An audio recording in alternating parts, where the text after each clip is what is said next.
मोहम्मद शहजाद खान। मैं एक मुसलमान समाज में से हूँ। मुसलमान समाज में मैंने एक चीज़ ज़रूर देखी है कि मुसलमान समाज वो सिवा अल्लाह ताला के किसी को नहीं मानता। अगर कहीं भी ऐसा लगता है कि वहाँ आज खाना बनने वाला तो वो नमाज को छोड़ के खाने के ऊपर पहले टूटते थे।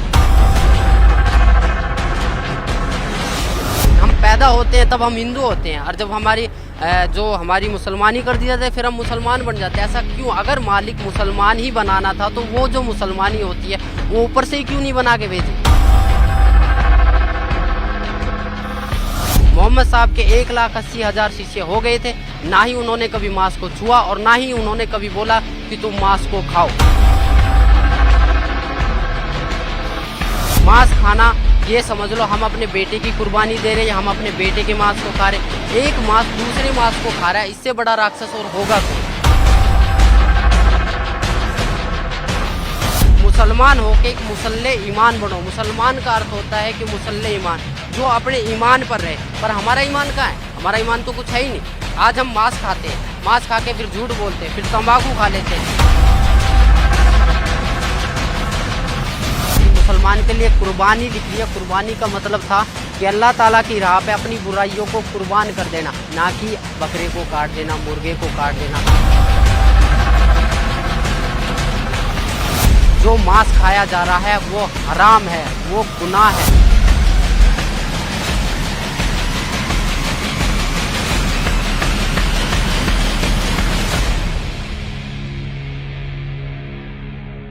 क्या नाम है जी आपका? मेरा नाम शहजाद दास है और मालिक के शरण में आने से पहले मैं मोहम्मद शहजाद खान था। मालिक की शरण में आने के बाद मेरे को शहजाद दास नाम है मेरा। मैं एक मुसलमान समाज में से हूँ और मेरे को शुरू से ही हमारे जो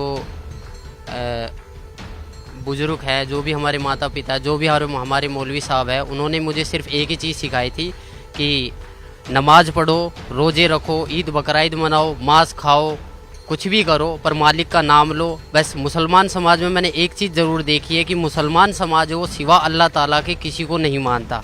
ये मैंने उन चीज़ों की देखा है। और इसके अलावा उन्होंने मेरे से कहा था कि एक तहज्जुद की नमाज़ होती है जो रात के 12 बजे पढ़ी जाती है, अगर उसको पढ़ लोगे तो जो तुम्हारा सवाब है, सवाब का मतलब जो फल है वो दुगना हो जाता है। और सुबह 4 बजे की जो नमाज़ जिसे हम फजर की नमाज़ बोलते हैं, अगर पढ़ के अगर आप किसी काम के लिए चलते हो तो ये समझ लो वो काम तो आपका 100% होगा। मैंने आज मेरे को मालिक की शरण में आज मेरे को 5 साल हो गए और 5 साल से पहले यानी कि मैं 22 साल तक इस साधना को करता रहा रेगुलर।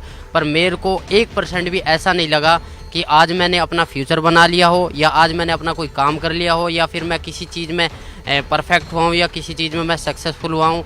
मुझे ऐसा कुछ अनुभव नहीं हुआ। यहाँ तक कि मैंने जो ख्वाजा गरीब नवाज़ की दरगाह है जो अजमेर में है, जिसको मोइनुद्दीन चिश्ती की दरगाह बोला जाता है, जो पूरे वर्ल्ड में प्रसिद्ध है, उस पर भी मैंने चादर के लिए बोला। मेरे मम्मी पापा ने कहा कि आप वहाँ जाओ, वहाँ चादर चढ़ाओ, वो सबकी मुराद पूरी करते तो आप वहाँ जाओ। मैं वहाँ भी गया, उनके लिए चादर बोला। पर मैं जहाँ भी गया वहाँ मैंने देखा एक बहुत बड़ा देग है, उसमें लोग बाग सोने डाल रहे हैं, चांदी डाल रहे हैं, पैसे डाल रहे हैं। मेरे पास कोई मनी नहीं था, मेरे पास कोई पैसा नहीं था। मैं वहाँ गया, वहाँ लोग बाग क्या करते हैं, सर पे टोपी लगा लेते हैं, मालिक का नाम लेते हैं और कहते हैं कि एक कपड़ा सा लेते हैं हरे वाला और उसके नीचे बंदों को निकालते हैं और कहते हैं कि तुम्हें सवाब मिल चुका है, जन्नत का दरवाज़ा खुल चुका है। कहते हैं ये जन्नती दरवाज़ा और रमज़ान के दिनों में खोला जाता है। पर मुझे आज तक वहाँ जाने से, मेरे कम से कम भी 22 साल तक रेगुलर गया, पर मुझे वहाँ जाने से कोई लाभ नहीं हुआ, ना ही मुझे कोई फ़ायदा हुआ है। और बहुत सी जगह गया, अलीगढ़ दरगाह पे भी गया, महरौली की जो दरगाह है वहाँ पर भी गया, वहाँ भी चद्दरें बोली है। वहाँ सिर्फ क्या है कि बाहर मांस कटता है, अंदर मालिक का वो पत्थर होता है, पत्थर के सामने सिजदा करो या उसके ऊपर कोई चद्दर चढ़ा दो, वही कहानी। हर जगह एक ना एक स्टेप सीखने को मिलते हैं। महरौली की जो दरगाह वहाँ क्या है, बहुत बड़ा एक दरगाह बना रखी है और वहाँ पत्थर है, वहाँ पत्थर के ऊपर चद्दर बिछा दो और बाहर क्या है, मांस खाओ। मांस के टुकड़े कर कर के खिलाए जाते थे और कहते हैं कि ये बहुत बड़ा सवाब है। मालिक ने मांस के लिए बोला गया है, मालिक ने बोला था कुर्बानी दो, बकरे, गाय, भैंस जो भी उनके हाथ लगे उसको कुर्बान करते थे और लोग बागों को खिलाते थे। इससे वो अपना कर्म तो ख़राब करते ही करते थे, दूसरे के कर्म भी बिगाड़ते। मुसलमान धर्म में जो मांस बनता है वो इस प्रकार बनता है जैसे कोई हरी सब्जी बना रहा हो। और मांस में भी कोई बकरा काट देता है, कोई मुर्गा काट देता है, कोई भैंस काट देता है, सब चल रहे हैं। और सबको बोला जाता था एक ही मटके में से, शराबी भी उसी मटके से पानी पी रहा है, कैंसर वाला भी उसी मटके से पानी पी रहा है, बच्चे भी उसी मटके से पानी पी रहे हैं, बाप भी उसी मटके से पानी पी रहा है, और कोई नमाजी आदमी भी है वो भी उसी मटके से पानी पी रहा है। अगर मैं उस पर ऑब्जेक्शन उठाता था, मैं कहता था ये गलत है, तो वो कहते थे ये नहीं है, ये सवाब है, मुसलमान एक दूसरे मुसलमान का झूठा खा सकता है। इससे मैं बहुत इरेटर हो गया, मतलब इतना इरेटर हो गया कि मैं अपना मानसिक संतुलन खो बैठा था।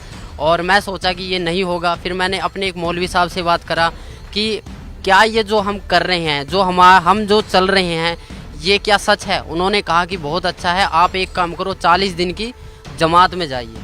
40 दिन की जमात में तो नहीं गया, पर हाँ मैं 3 दिन की जमात में ज़रूर गया था। कादियान गया था, वहाँ से मैं कुछ बुकें लेकर आया था जो आज सदगुरु रामपाल जी महाराज के पास हैं।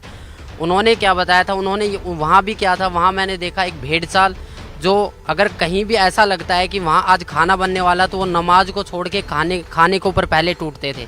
वो भक्ति नहीं देखते थे, वो ही सोचते थे कि हमारा पेट भरे और हम सोए।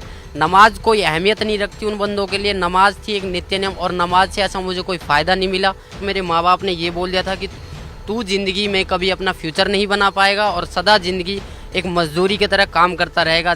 सर, संत रामपाल जी महाराज की शरण में कैसे आए आप? मुसलमानों में क्या कहा जाता है कि नहीं, हमें सीधा मुसलमान बना के भेजा है। बट मैं इस परंपरा को निभाता आया। तो एक दिन क्या हुआ कि मेरे को ऐसे ही मैं बैठा हुआ था, अपने पापा के हॉस्पिटल में बैठा हुआ था। मेरे फादर का हॉस्पिटल था खान हॉस्पिटल मानेसर के अंदर, गुड़गांव के अंदर, वहाँ बैठा हुआ था। तो मेरे को भक्ति सौदागरों का संदेश एक किताब मिली, उसे मैं धीरे धीरे पढ़ना स्टार्ट करा। मैंने पापा से पूछा, पापा ये पुस्तक कहाँ से आई?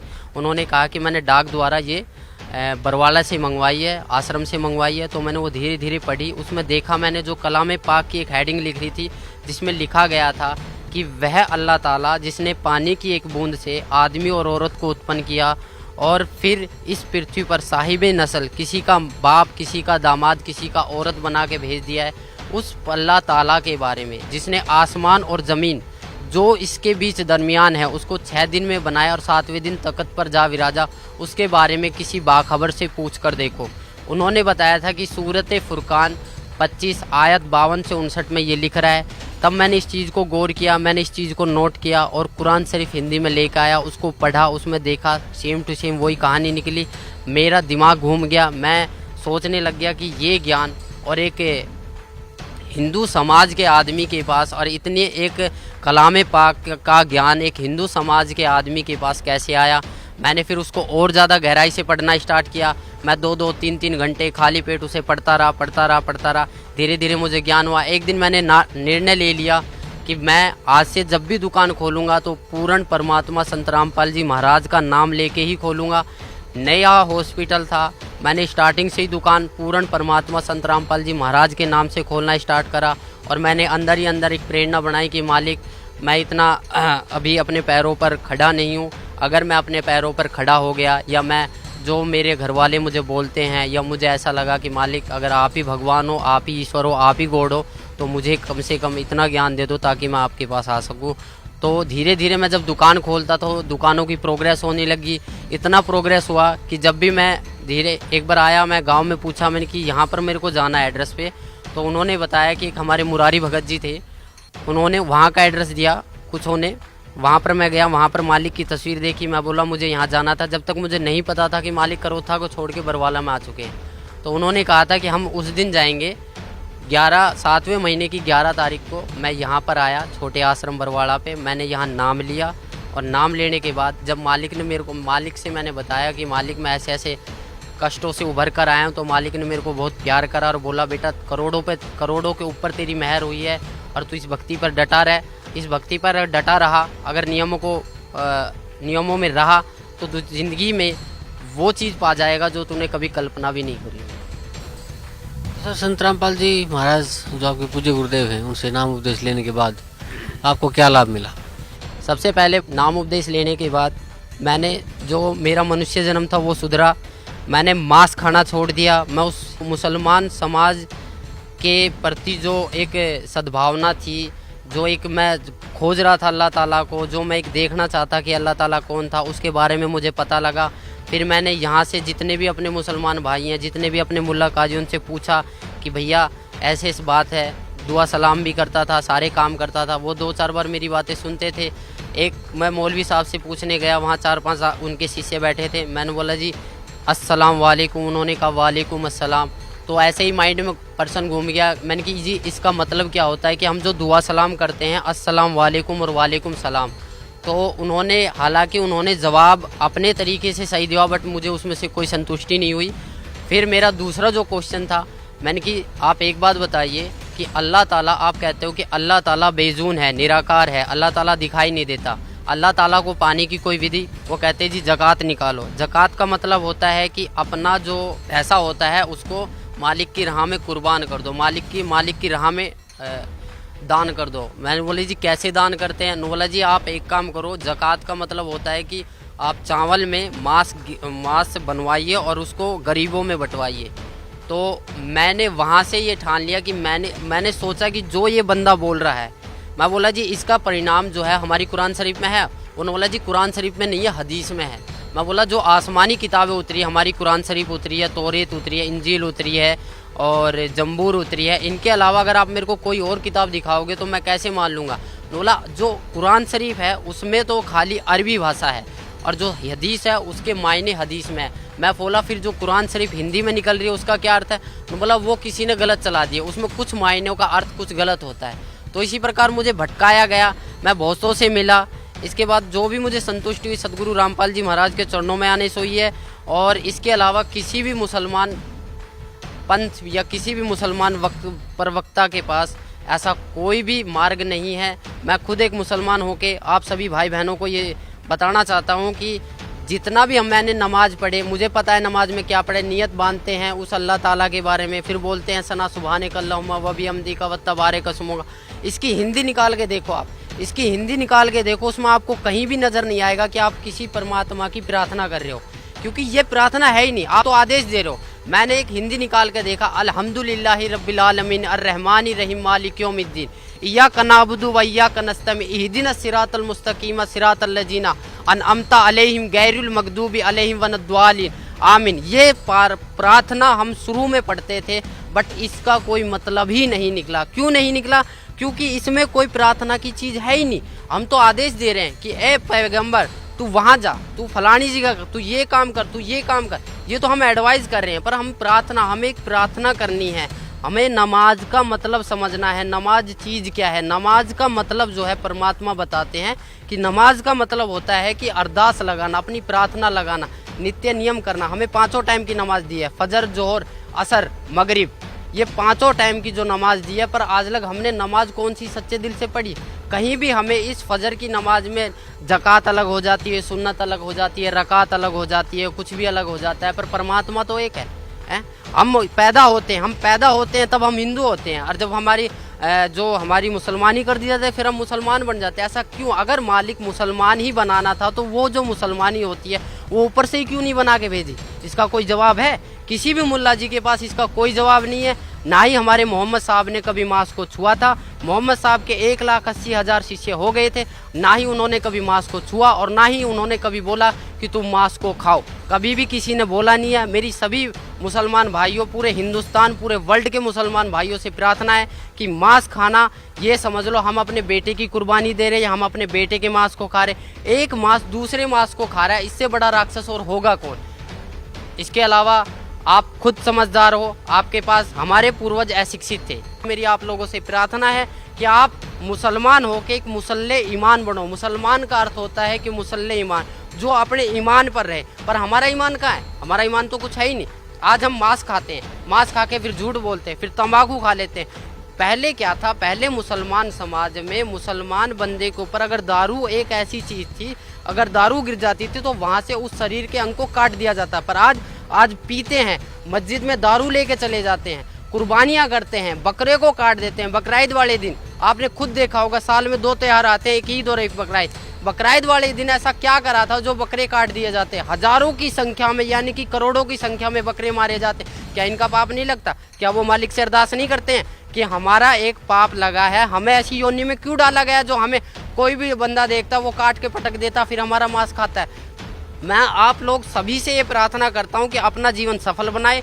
मनुष्य जीवन एक अनमोल है, इसको व्यर्थ ना करे। मुसलमान समाज जो है वो बहुत पाक समाज है। वो पाक इसलिए है क्योंकि वो सिवाय अल्लाह ताला के किसी को मानता नहीं है। पर आजकल का जो मुसलमान समाज है वो मुल्ला काजियों ने बहकाया जा रहा है। क्योंकि हम ख्वाजा गरीब नवाज की दरगाह पे जाते हैं, क्या करते हैं? हम पत्थरों के सामने पूजा करते हैं, फिर कहते हैं कि हम पत्थरों की पूजा नहीं करते। फिर कैसे पत्थरों की पूजा करते हैं? अगर आपने सिजदा कर दिया, उसको पूज लिया, सिजदा करना एक पूज लिया सिवाय अल्लाह ताला के, फिर कहते हैं कि सिवाय अल्लाह ताला के किसी का आगे सिजदा नहीं करते। फिर ख्वाजा गरीब नवाज की दरगाह, सैयद, पीर, जितने भी ये महरौली की दरगाह, अलीगढ़ की दरगाह, यहाँ पर होता क्या है? क्या होता है यहाँ पर? क्या वो बंदा है? क्या वो पीर पैगंबर है? नहीं। उन्होंने ये कहा था कि हम भगवान नहीं हैं, हम अल्लाह नहीं है हमारे, हम उस अल्लाह ताला के बारे में सोचो।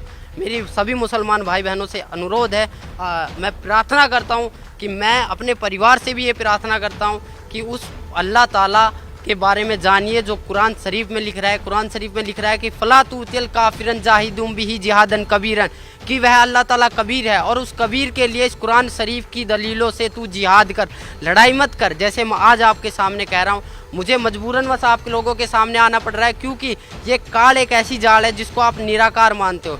जिब्राइल अलैहिस्सलाम फरिश्ता जो कुरान शरीफ की आयतों को लेके मोहम्मद साहब के पास आया था, उस टाइम मोहम्मद साहब ने कहा था कि मैं अनपढ़ हूँ, मुझे पढ़ना नहीं आता। फिर भी उसने 3 बार ज़बरदस्ती उनका गला घोट कर उनके ऊपर, उनके अंदर शक्ति डालकर पढ़वाया कि जा नीचे जा, उसको बोल कि मेरा ईमान फैलाए, ईमान फैलाए। वो ईमान इतना तगड़ा फैलाया कि आज लग उस ईमान से हम निकल नहीं पाए हैं।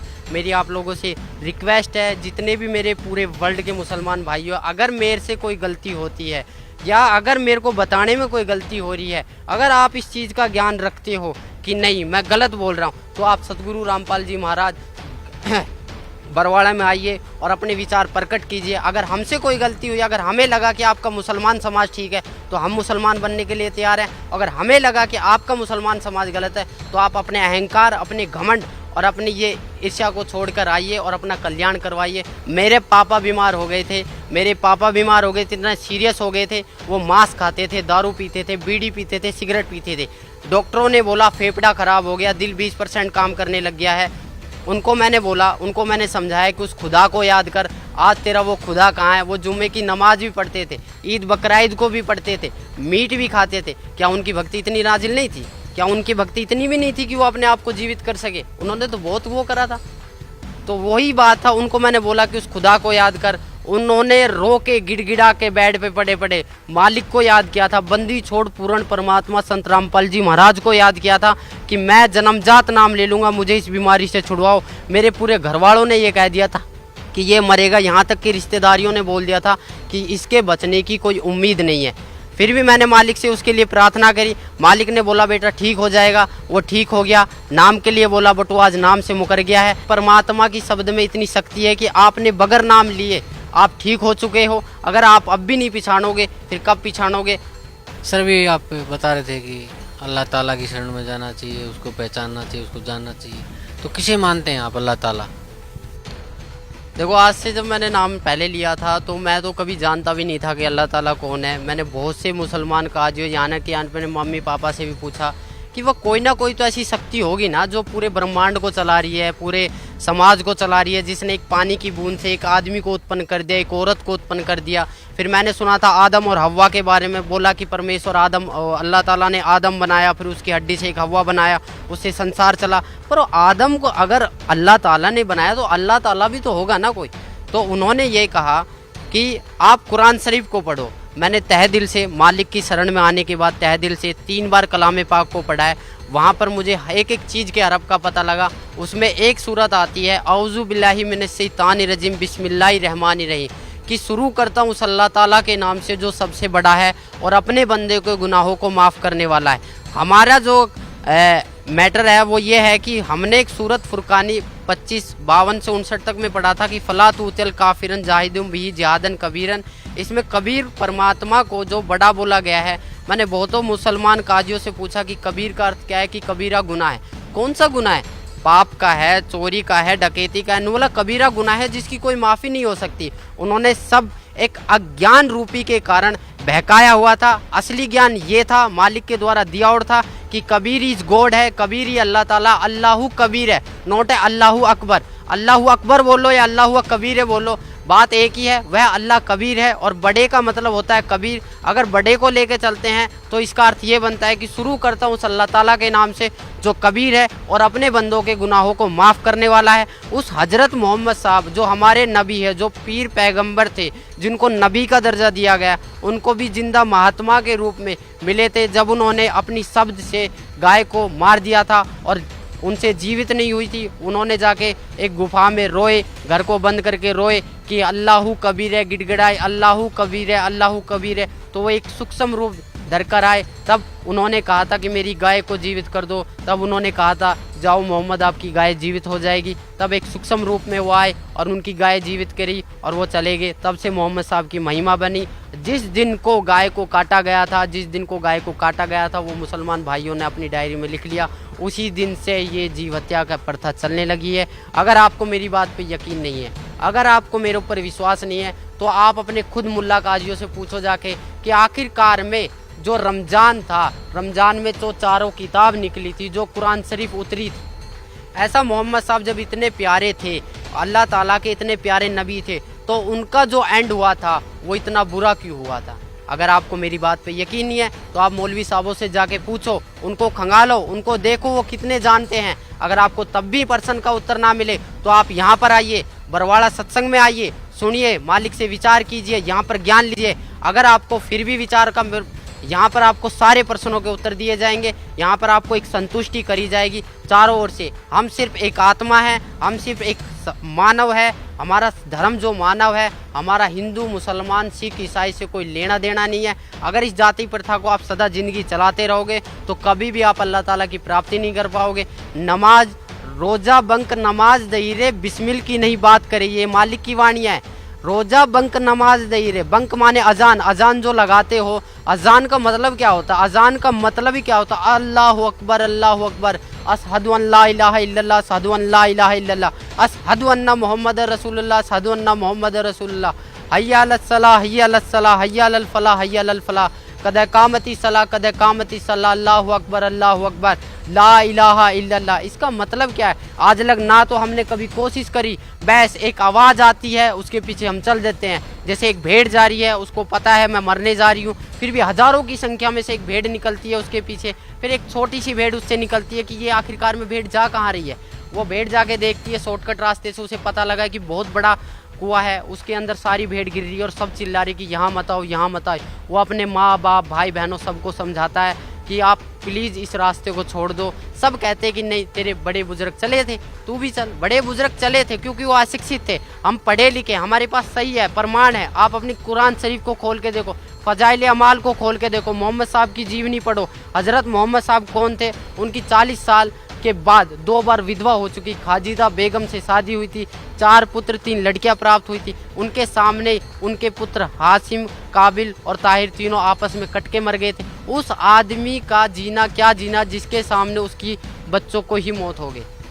आप खुद बताइए, यह आपके ऊपर डिपेंड करता है, मेरे ऊपर नहीं, ये आपके ऊपर डिपेंड करता है कि जो क्यों चल रहा है ये आपके लिए चला है, ये उस मालिक का फरमान है।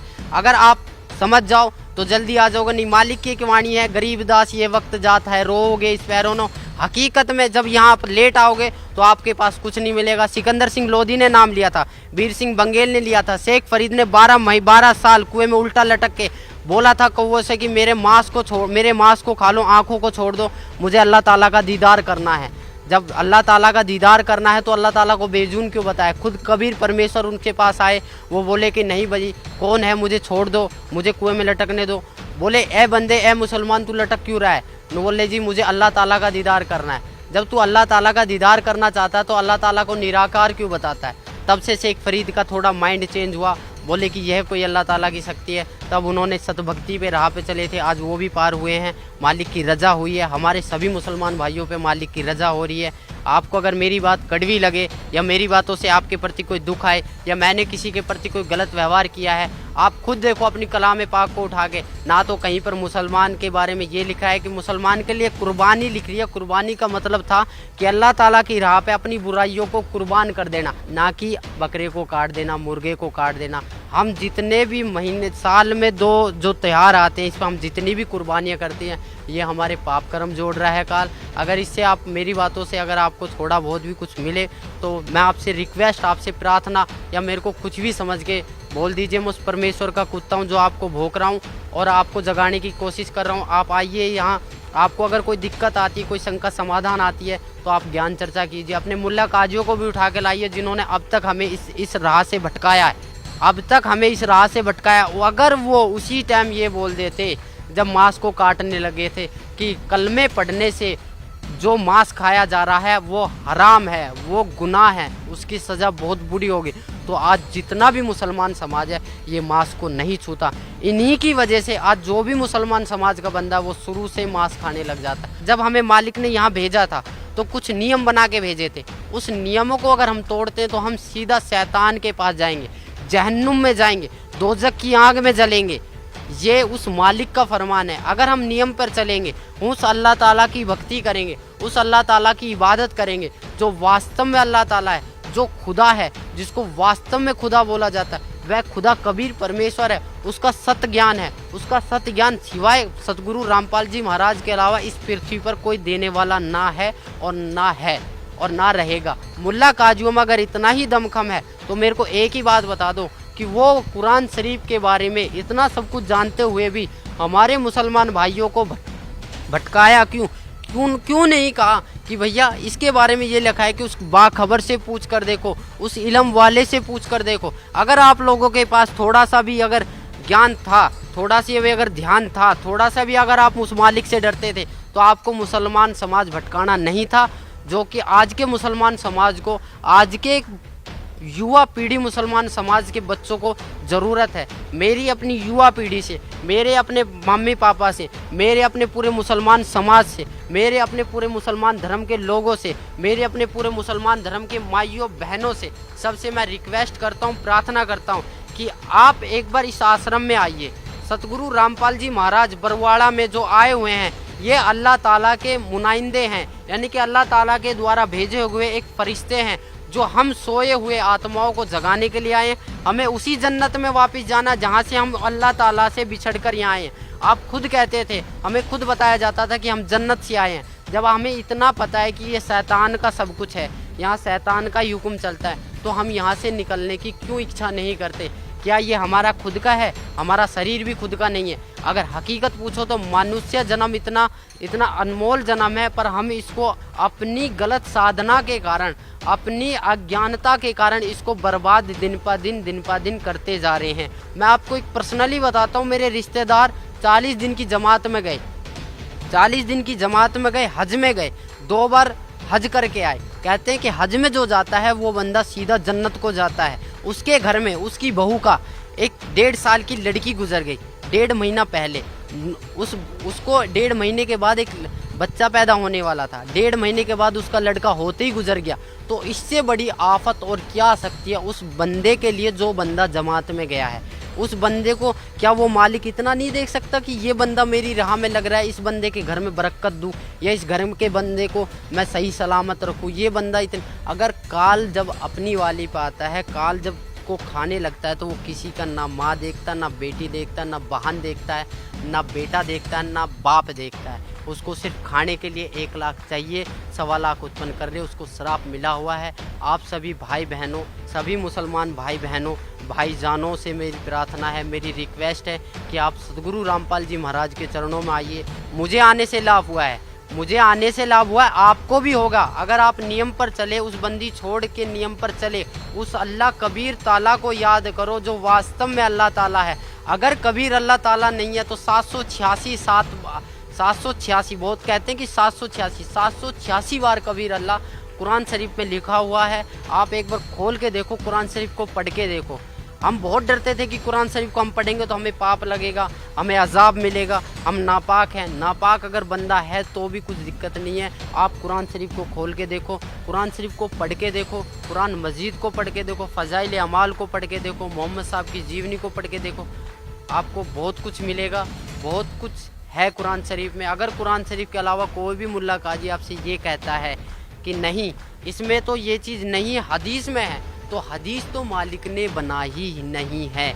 हदीस तो आसमानी किताब है ही नहीं। हमारी 4 किताबें हैं, तौरेत, इंजिल, जंबूर और कुरान शरीफ। एक ईसा अलैहिस्सलाम पर उतरी थी, एक दाऊद अलैहिस्सलाम पर उतरी थी, एक मूसा अलैहिस्सलाम पर उतरी थी, और चौथी किताब जो है रमज़ान के दिनों में उतरी थी।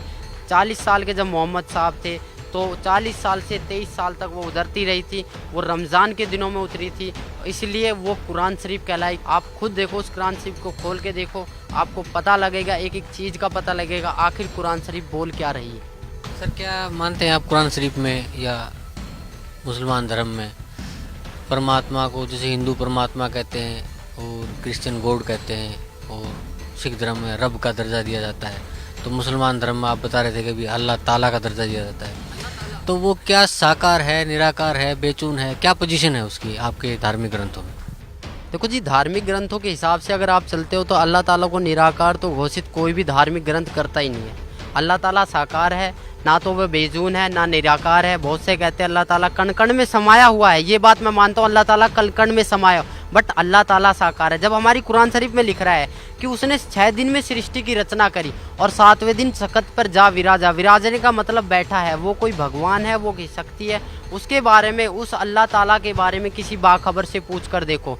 बाखबर का मतलब होता है तत्वदर्शी संत, उस तत्वदर्शी संत से पूछ कर देखो। और तत्वदर्शी संत कौन है, कैसे है, उसके बारे में आपको ज्ञान मिलेगा। एक हमारी बुक चल रही है ज्ञान गंगा, उसको पढ़िए, आपको बहुत लाभ मिलेगा। अपनी कुरान शरीफ को खोल के देखिए। आप जब तक कुरान शरीफ को नहीं खोल के देखोगे, आप निराकार ही साबित करते रहोगे। परमात्मा साकार है, कबीर अल्लाह है, अल्लाह ताला कबीर है, उसका नाम कबीर है, वह 7वें आसमान पर बैठा हुआ है, वह जन्नत में है, उसका नाम कबीर है, और उसी की हम प्यारी आत्माएं हैं, पूरा वर्ल्ड उसी की आत्माएं हैं। हमें यहाँ से सीधा अपने मालिक के पास जाना है, ना कि शैतान के पास।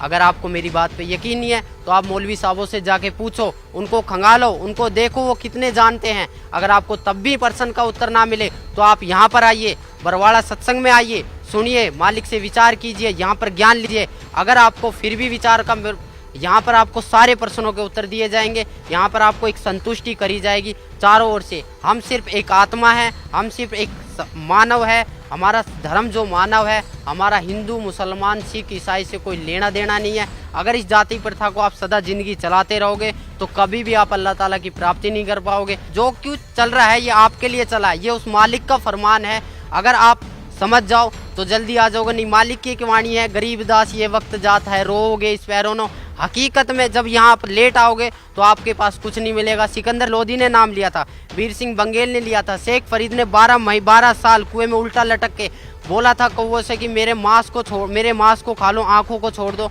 मुझे अल्लाह ताला का दीदार करना है। जब अल्लाह ताला का दीदार करना है तो अल्लाह ताला को बेजून क्यों बताया? खुद कबीर परमेश्वर उनके पास आए, वो बोले कि नहीं भाई कौन है, मुझे छोड़ दो, मुझे कुएं में लटकने दो। बोले ए बंदे, ए मुसलमान, तू लटक क्यों रहा है? न बोले जी मुझे अल्लाह ताला का दीदार करना है। जब तू अल्लाह ताला का दीदार करना चाहता है तो अल्लाह ताला को निराकार क्यों बताता है? तब से शेख फरीद का थोड़ा माइंड चेंज हुआ, बोले कि यह कोई अल्लाह ताला की शक्ति है। तब उन्होंने सतभक्ति पे राह पे चले थे, आज वो भी पार हुए हैं, मालिक की रजा हुई है। हमारे सभी मुसलमान भाइयों पे मालिक की रजा हो रही है।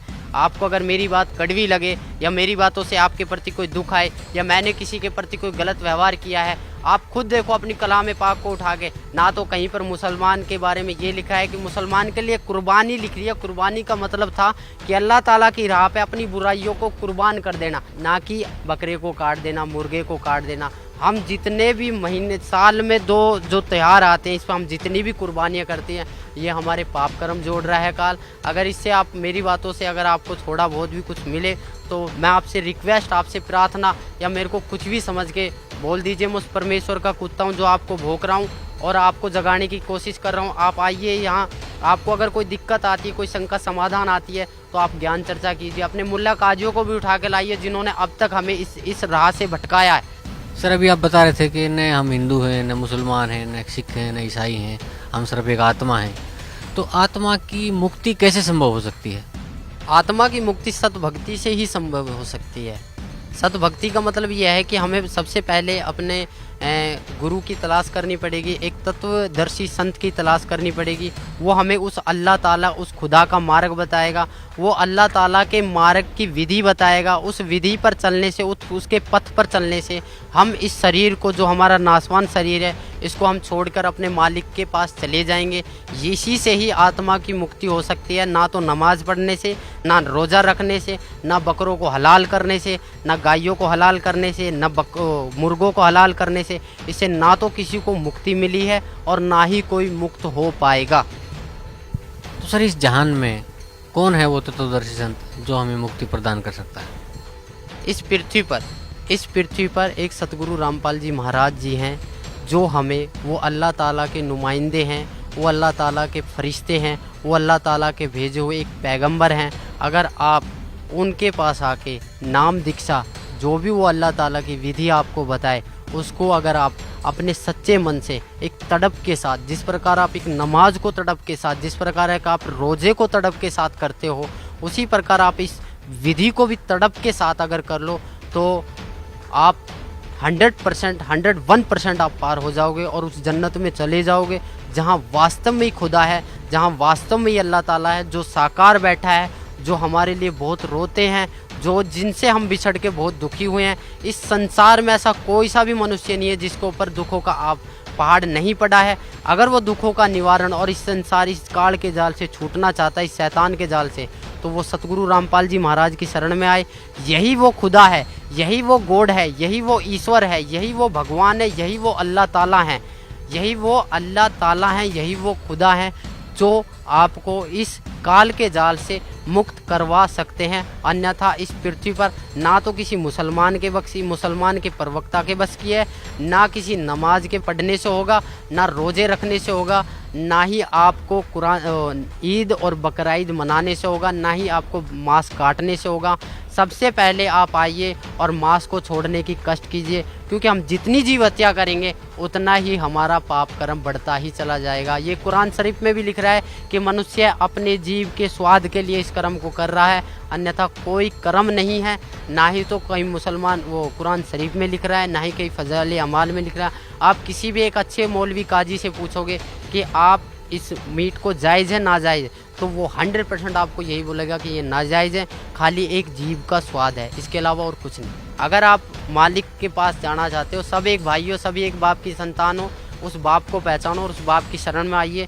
और इसके अलावा आप लोगों से क्या कहूँ, आप सब समझदार हो, मेरे से ज़्यादा पढ़े लिखे हो, मेरे से ज़्यादा आप जानकारी रखते हो। जितने भी मुल्ला काजी, जितने भी काजी साहब, जितने भी मुसलमान भाई मेरे सब चीज़ों को सुन रहे हैं, मेरी आवाज़ आप तक कानों तक जा रही है, तो प्लीज़ मेरी आपसे अरदास है, मेरी एक रिक्वेस्ट है, मेरी एक प्रार्थना है कि कम से कम आप उस कुरान शरीफ को खोल के देखो, जो आपने 20-25 साल से वो कुरान शरीफ खोल के नहीं देखी।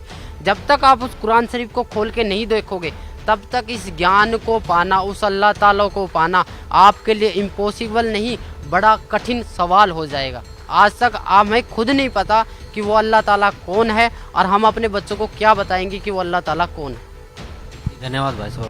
आओ सब मिलकर जागरूकता लाए, पाखंड और अंधविश्वास को जड़ से मिटाए। अंधश्रद्धा भक्ति मानव जीवन के लिए बेहद खतरनाक है। शिक्षित समाज से निवेदन है कि नकली और शास्त्र विरुद्ध साधना बताने वाले धर्म गुरुओं से बचे तथा नकली धर्म गुरु का विरोध करे। सभी धर्मों में पाखंडवाद चरम सीमा पर है। समाज को चाहिए कि गलत साधना बताने वाले धर्म गुरुओं का डटकर विरोध करे। पुस्तक अंधश्रद्धा भक्ति खतराए जान को पढ़े। हमारे इस वेबसाइट पर जाकर इस पुस्तक को निःशुल्क पाए, या फिर आपका पूरा नाम, पता और फोन नंबर इन नंबरों पर SMS करें। अवश्य देखिए जगतगुरु तत्वदर्शी संत रामपाल जी महाराज के मंगलमय प्रवचन हर रोज इन चैनलों पर।